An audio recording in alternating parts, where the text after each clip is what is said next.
Does he know he's streaming? Fuck yeah, he knows he's streaming. Set this up for the last 26 million hours. Of course I know I'm streaming. Get your sets out in the chat, boys. Oh, Reba. So we're going to be opening 7-5 suited because we're on a table of bitches. Yes, we've got him, boys. We've got him now. Damn, he's played back against our 7-5 suited. Guys, shh, type shh in the chat. Hey guys, so doing a new thing. Every now and again, I will get on Twitch and I will just talk to you guys, get to know people. It's one of my favorite things to do. It's one of my favorite things about being a streamer / YouTuber. And I fully appreciate that a lot of people who watch YouTube won't be looking to watch these Twitch highlights, but I was wondering if other people who perhaps didn't manage to make the stream live might want to watch the highlights in the same way that you might want to watch the poker highlights. Let me know if you do want this by liking it, and let me know if you don't want it by disliking it. Just to kind of summarize what we speak about, there's a lot of poker, there's a lot of spirituality, which is a very broad term. Hannah gets on the stream, speak about some really personal things, speak about a lot of men's issues that perhaps a lot of people will sweep under the rug. And there's just a lot of stuff. I like to go very deep with people in terms of how we converse, because I believe that there's something about that kind of like half anonymity that the internet brings, which disconnects a lot of interactions emotionally. And I like to try and do everything I can to reconnect that kind of human existence through the internet. And I do find that going as deep and interesting and being hyper curious and hyper open seems to bridge that gap. So let me know if you like it. Boys, say hi in the chat. Say bonjour. Say hello in whatever language you can think of. I saw your Instagram account and wanted to reach out and discuss advertising. No. Sorry, dude. No. Hey guys, that was in real time. You seeing me say no to basically anyone that wants to advertise through me. But I really, really am looking for something deeply, deeply, deeply interesting. That added on to, I want to have some poker questions in the chat because I want to get some highlights and be able to turn it into a highlight reel because I'm not playing Bankroll Challenge today and I want to make some content for you guys. Do you think Corona is a conspiracy theory? I guess you mean, is it a conspiracy? And do people have theories about that? I believe that there's some bullshittery going on behind the scenes. Always be skeptical of everything that you hear, both conspiracy theories and the mainstream theories that are thrown at you. I think it's good not to be certain in any direction, and all we can do is gather all the information that we have and come to some percentage conclusion about what the fuck is going on in this mad, mad world. Bonomo versus you, who wins? Question mark, question mark, question mark. Well, what are we talking about? Are we talking about a boxing ring? Because he'd fuck me up. Are we talking about heads up poker? Well, live I'd have a good shot at it. Talking about online poker? Well, I might as well just bend over and have my ass handed to me on a plate unless I'm feeling really, really good that day and I just run like God. 5 tips to beat the 25 and at 5. You're asking for 5 tips as a TN's B69. I'll give it a go. All right, 5 tips to beat 25 and L. So assuming that you've already beaten 10 and L and 16 and L, which goddamn I found out was harder than I thought. JK, everyone on there is currently a recreational player. Go play microstakes, guys. Number 1, you want to suddenly add the next layer to your thought process. Assuming you've watched my masterclass, you've been able to beat all the other ones. You've been able to know how much people are going to call. So, you know, with this kind of hand, so you size your value hands or you size your bluffs in a very specific way to exploit their ranges. But what you really, really want to be able to do is now be in the head of somebody that thinks like that, be in the head of the other pros that play 25 and L, and be one level above it. If you can think, okay, what are they going to expect me to do with a bluff here? Only do it with value. Don't try and balance. Don't try and balance against these 25 and L unless you've already spent your whole career balancing, in which case, perfect. Carry on as you were. Get the fuck out of here, but carry on as you were. Try and represent a bluff if you have value bets, and try and represent value bets if you have bluffs. That's a really huge part of it. You probably want to tighten up on your whole pre-flop ranges and shit. You can't go as mental, but you can go more mental in some spots. I guess I'll just count that as number one. Number two, you really want to have the mental, psychological, and spiritual edge. And Illy winning, yes, of course you can ask anything. Why is everyone ending their name in 69, by the way? What's that about? Shout out to that. You want to be having this psychological edge. Maybe your talent could get you up to 10, 16 and 0, but maybe there's something lacking to be able to help you beat 25 and 0. Maybe your raw talent isn't quite enough to get you there without maybe some coaching or without maybe some holistic approaches. Maybe you need to eat healthier, and then on average you'll be playing your A game instead of your B game. Maybe you need to meditate before you do a session. Maybe you need to be less tilted at the end of a session when you lose a pot or something like that. All of these things, they add up huge. Imagine if you could just tilt one buy-in less per week. You'd be rich by the end of the year. 52 buy-ins in a year if you just manage to do one less per week. And one less per week, or one fewer per week, sorry. One less buy-in, one fewer buy-in. I guess we'll say fewer, even though it's kind of massive of money, but we'll go fewer. One fewer buy-in per week. Imagine if you could do like one fewer buy-in per day. Like a lot of people are probably punting and tilting off one buy-in per day if they're playing for a whole day. If you could do that, 365 buy-ins per year. That's crazy. So the mental edge, huge. Physical edge, eating healthy, huge. We'll count that as 2. 3. So we've done 3. Number 4, for being able to beat 25 and L, as I talk to fill in some time whilst my brain comes up with the right answer. Well, it's a tricky answer, the one that I'm currently thinking of, and I would say the next one is have a bit more proficiency in being able to play against recreational players and being able to separate when you're playing against recreational players and when you're playing against better players. The weird thing about 2NL is that the professionals are kind of also the same as the recreationals. They're kind of in the same bag. Like you get some recreationals that are better than some professionals. It's a bit of a mixed bag. But something you'll find when you get to the higher and higher stakes is you'll find there's more of a polarity, meaning there's more of a gap between the good players and the bad players. So you have to really be able to separate your mindset of when you're playing a good player and when you're playing a bad player. And you have to have two really compartmentalized ideas. That's 4. Number 5. What are we going to go for? Number 5, guys. Type in the chat if you know anything about how to beat 25 and L. Learn deep stack poker. I think that's going to be a good one. Because when you're playing Zoom especially, there are so many professionals up to the highest stakes, by the way, because their solvers ain't so good at deep stack poker. There are so many professionals that don't know how to play deep stack poker at all. When I used to play 500 in L Zoom, oh my god, it was the dream to get to like a 500 big blind stack with another reg, because they would still use their same fucking sizing for everything pre-flop. There was this one thing, they would 3-bet loads in position because they'd heard you meant to 3-bet loads in position. But they wouldn't do anything versus a 4-bet. So it would be like, I open, ace, 10, suited under the gun. They would 3-bet the cutoff, and I would press that pot button, and I would scroll up a bit, and I would 4-bet about 50% of my hands, and it worked a fucking treat.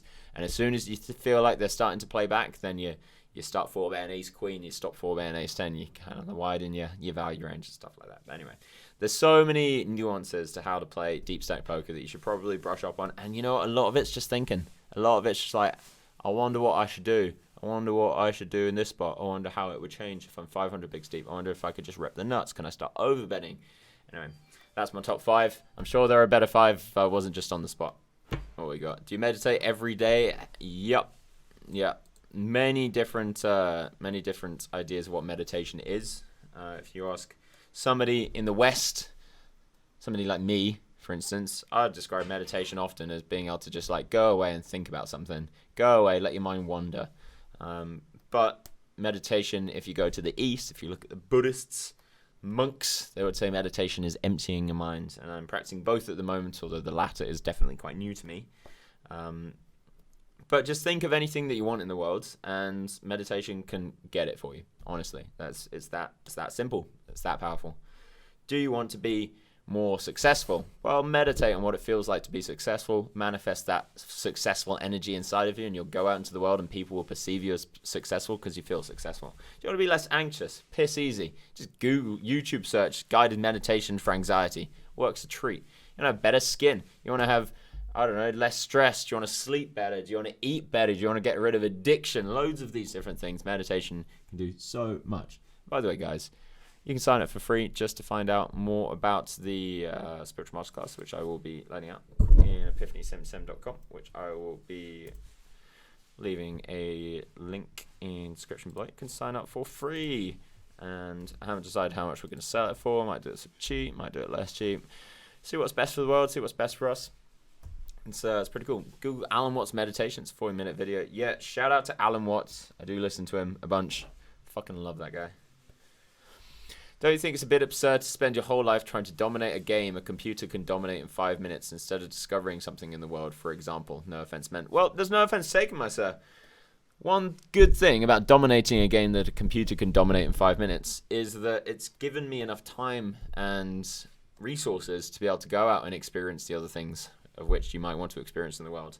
However, if I'd spent all of the rest of my days, studying mathematics to become a physicist, for instance, I would probably currently, well, maybe not currently with COVID-19 going on, but most of the time I'd be working 8 hours a day in some job if I was lucky to be a physicist, And poker has given me enough freedom to be able to be like, I want to take a month off now.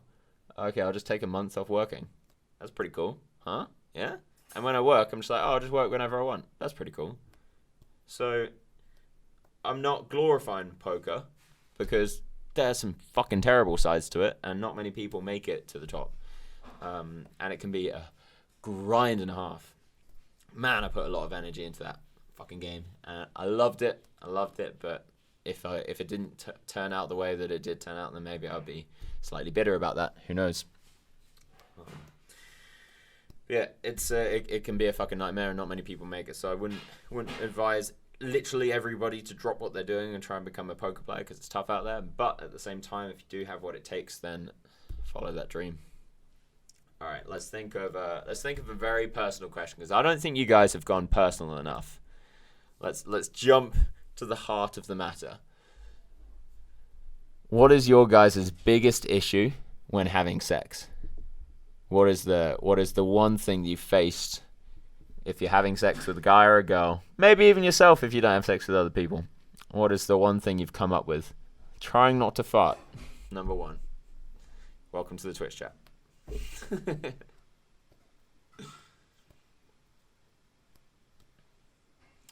I tilt too much during sex, thinking of Charlie asking you this question. It's all in, baby.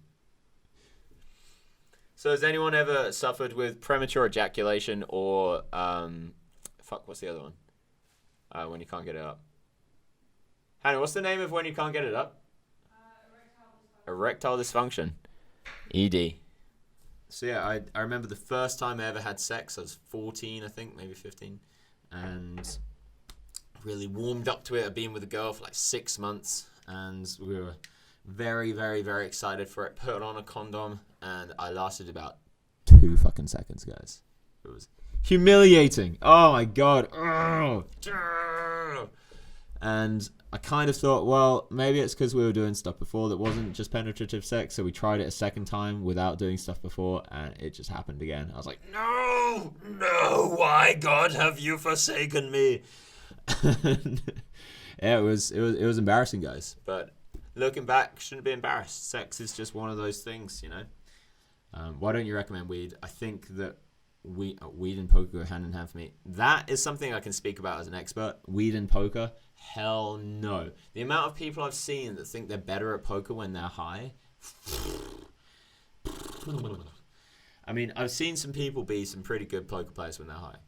And the thing is, they might be playing better when they're high than when they're sober for a small amount of time, because they're getting in this creative mindset. But what happens in the long term is they get lazy, they get reliant on it, and it stops being this creative catalyst, and it starts just being this laze-induced drug that they need to kind of get back to normal.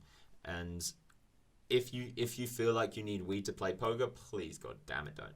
I also learned some behind-the-scenes stuff, which I'm not going to speak about too much, but I have some other evidence from some scientists that haven't made this information public, that weed does some stuff that isn't good for us on a more of a metaphysical level. But I'm not going to speak about that because modern science hasn't really caught up with that. What happens besides death? Some may say, and I might believe some, that death is an illusion. There is no such thing as death. There's only life. And what we consider death isn't really death. That our consciousness just moves on to its next meat sack, or it goes somewhere else that isn't quite in the physical realm for a little break before it goes to its next meat sack. And that's actually what I believe with very high certainty. So guys, what we're doing right now is we're giving love and gratitude to the food. Would really appreciate it if you could join me. Thank you, food. Thank you, Hannah. Thank you, every single being, entity, and microorganism and organism that's gone into the creation of this food. Fucking amen.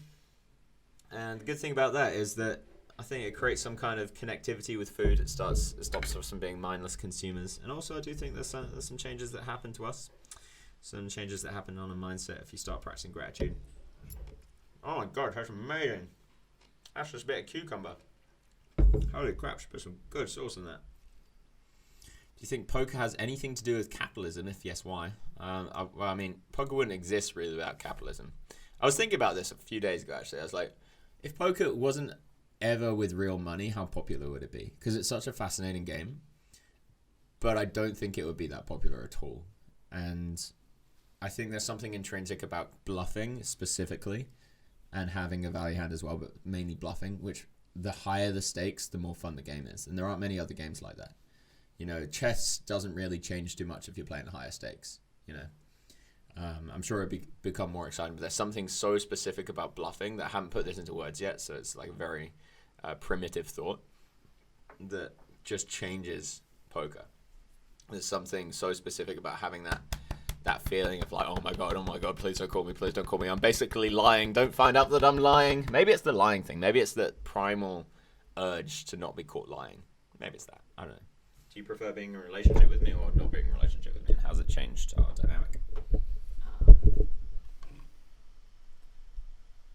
I prefer being in a relationship with you. Why? Because I'm not the best on my own. Not the best on my own. See, I know Hannah so well. I know Hannah as well as anyone else in the world and better. And she does for me too. She's probably the person, apart from myself, that knows me best in the world. So Hannah, she says that she prefers being in a relationship with me because she's not very good by herself. And that's coming from a place because she's shy in front of the camera. She doesn't really know what to say. And she's thinking emotionally. When Hannah's in her flow state, when Hannah's feeling confident, she would say that things have been better since we've not been in a relationship. I think that's fair enough to say. Things are better right now. Yeah. Things are so much better. And the reason is because we don't have that kind of attachment to us being together in the future. And when we were together, when we lived together for 2 years straight, every single day, we would have this idea of us in the future having to be together, 100% having to be together. And anything that would kind of challenge that wouldn't just be challenging for the present moment, it would be also challenging this future that we'd imagined ourselves in. And I would love to be able to spend my life with Hannah. But at the same time, I think we're both at a point where if it didn't happen, we'd still be okay. You got this. I'm going to hold your hand. I'm going to ask you to shout. No. Please, just one. Just like, ah! Sorry. Please. And then we'll just get your voice going. Activate that throat chakra. Ah! That's good. Try again. That's good. Ah! Good. Got it. Nailed it. Kept a straight face and everything. Step on a Lego, that should help.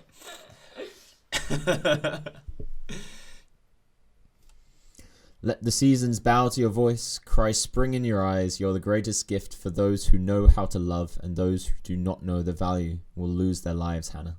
It's fucking beautiful. What the fuck? Where'd that come from? Did you copy and paste that from somewhere? That's great. Charlie, have you started your crypto charity yet? If so, how and when can I invest? So the crypto charity is actually going to be happening after the first charity. So there'll be no chance to invest in the first charity. All donations will be accepted, but we're going to make it a lot more official. I've already had one donation for one high-stakes poker player, which was for $25,000, but that was in Bitcoin, and that was before Bitcoin crashed, so it's probably like $15,000 now. But still, fucking love that. But the rest of it's going to be self-funded, so there's probably going to be about £300,000 going into it myself, maybe more. And then we're going to be opening up for grants, and then before then we're going to be opening up for public donations. But first, before you do anything, please hear out what the concept is, because the concept is beautiful, and I really do think we have a good chance of of crushing this homeless issue, guys. Getting on that fucking so good at homelessness emotes. Any thoughts on addictions and how to quit? So many thoughts. First of all, find out what the addiction is taking place for. What's missing in your life that is currently being plugged with addiction. And I think one of the biggest things you can do to tackle addiction is to tackle your mindset. Sometimes people don't have enough love in their life, so they end up, instead of loving themselves, they find something to numb themselves. Sometimes they're running away from problems that they have. They're running away from realities of bad relationships, or they're running away from realities of hating their job. So many different things that can run into addiction. Sometimes it's because they have trauma inside of them. They just want to negate life itself. So there's a lot of stuff. Where do you recommend to start a spiritual path, meditation, and yoga? Because there's a lot of fake gurus out there. First of all, very good point. So many fake gurus out there. There are so many gurus that I'm just like, ugh. You know what I found recently? And I'm sure this person has so much to teach me. I'm sure he's got a lot of wisdom. But I look at Osho, and I'm like, ugh. It doesn't feel right. It doesn't feel good. That being said, I haven't looked deeply into it. Maybe he's got a lot. I look at Sadhguru. I'm like, I love this guy. I fucking love this guy. I look at Alan Watts. I'm like, fucking thumbs up. Is that his name? Alan Watts? Yeah. I look at Alan Wallace. Beautiful person. Actually reached out to him recently, hoping he was going to be my teacher. Didn't get a reply. Fuck that guy. Nah, I love him. So many good people that you could start looking at. But spirituality, it's this kind of airy-fairy, artsy-fartsy term that everyone uses for all of these different things. So if you want to call yoga spiritual, fucking go for it. If you want to call sitting in a room thinking spiritual, I love it. If you want to call going outside and putting your face in some grass, love it. You know, there's so many different things you can call spiritual. So everyone probably is already on their spiritual path. But the definition that I might use is to try and look inside of yourself, learn a lot about yourself, and to then take that information and learn about the world. These are some really fucking good questions, by the way, guys. Good job. What do you think about people that want to help other people with money donations, but they don't have enough money, not even for themselves? They want to be a philanthropist, but they can't. What do you think about that? So, let's first of all be very honest and say, let's look at people like Bill Gates, who is a philanthropist. He's giving away a large percentage of his money, small percentage of his money. Who knows? Probably public knowledge, but whatever. I don't know. He's in a position where he can do so much good in the world because he's already been successful in business. Even though he worked very, very hard to get to that point, he also got very, very lucky to get to that point. So he's now got this label of philanthropist, where he might actually be less kind, less generous, and less good than someone that's living in mud and dirt. And very often it will be the case. If you go out and meet people who are living hand to mouth, very poor people, they're often the kindest, most generous people. You know, they'll have 2 loaves of bread and they'll give one of them to a stranger, kind of thing.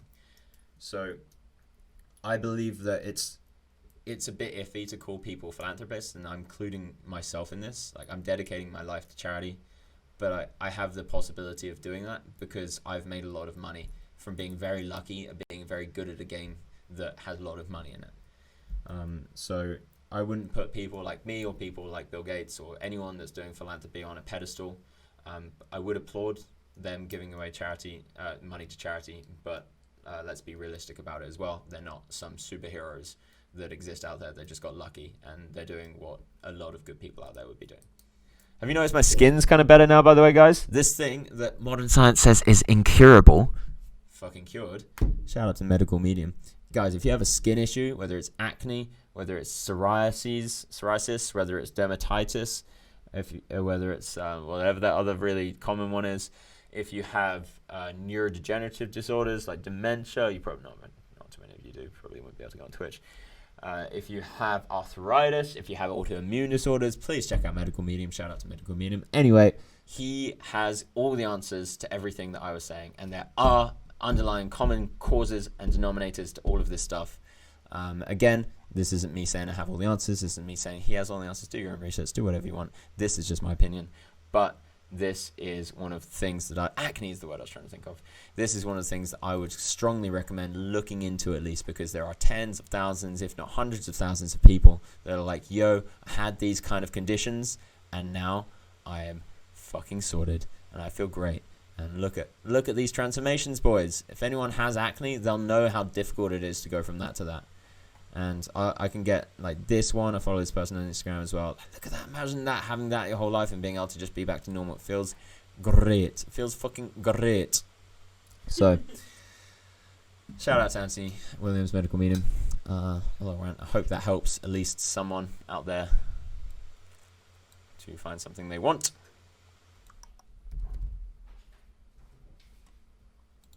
So you go to epiphany77.com and then you go to Spiritual Masterclass and you can just register your interest. All you need to do is give your email address and your name and we'll reach out to you when it's done. We have put so much time and effort into it. About 99%, maybe 100% of it is recorded so far. And would super recommend it if you are interested in furthering yourself. It's very good towards improving your career. Why does it cost money? Because I want to make some money. Yeah, I want to make money. And Kathy wants to make money because then you know what you can do as money.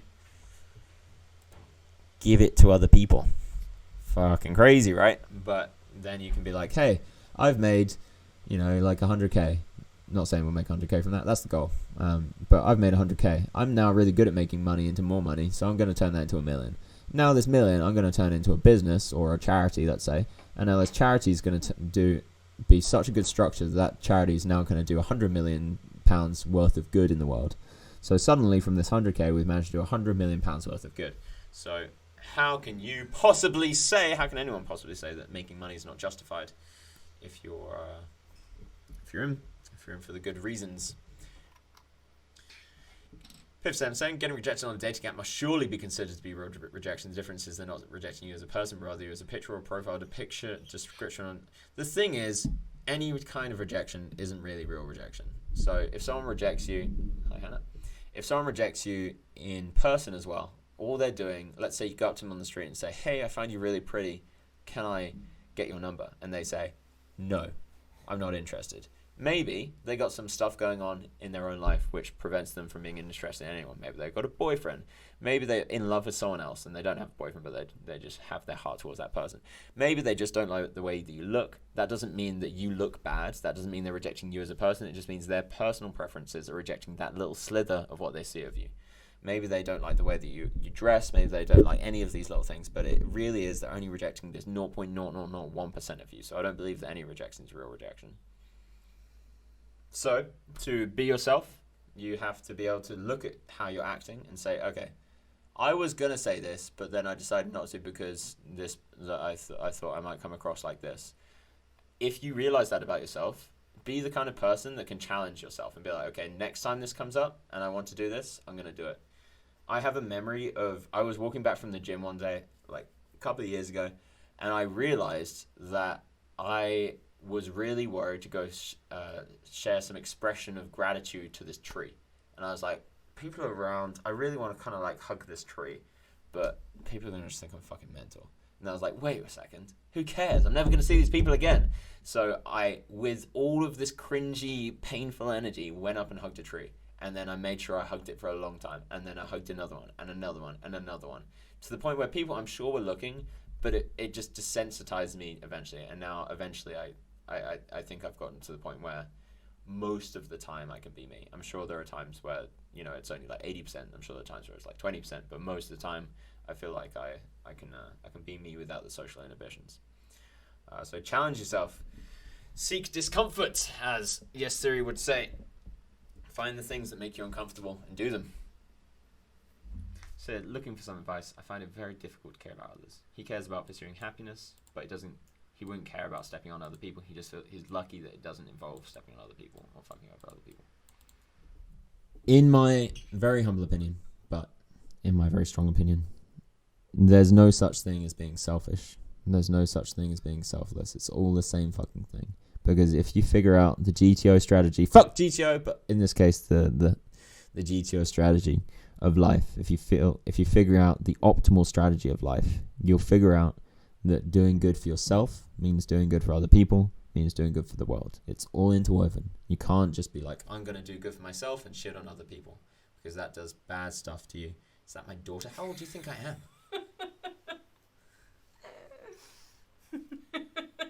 I don't even have a beard right now. How old do I look?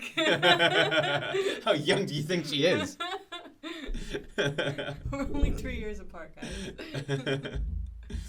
Where's the challenge at? Ugh, yeah, I took a downswing. I was feeling really nervous playing on Twitch, something I can open up to you guys about is that I was feeling a lot of pressure to try and do well in the bankroll challenge, and that really affected how I was playing and how I was running. And also I was doing cacao ceremonies every day, and I didn't really think this through, but I was taking a lot of ceremonial grey cacao, which is it opens up your emotions a lot, opens up your heart chakra if you're into that kind of shit. And it was causing me a lot of difficulties, and I was getting really nervous playing poker. I was getting really anxious playing poker. So I've taken a few days off. I've stopped taking cacao, and I'm definitely not going to if I'm going to be playing poker. We're going to get back on the grind. I think we got down to $190, but we ran like crap. We ran like absolute crap for a few days. But I did hear from people that seeing me run like crap, seeing that it can happen to anyone, is reassuring. So I hope that you guys can take some reassurance from that. That even I can get my ass kicked on the micro stakes. You know, if I can beat the 100Ks and still get my ass kicked on the micro stakes, maybe that says something about the nature of variance.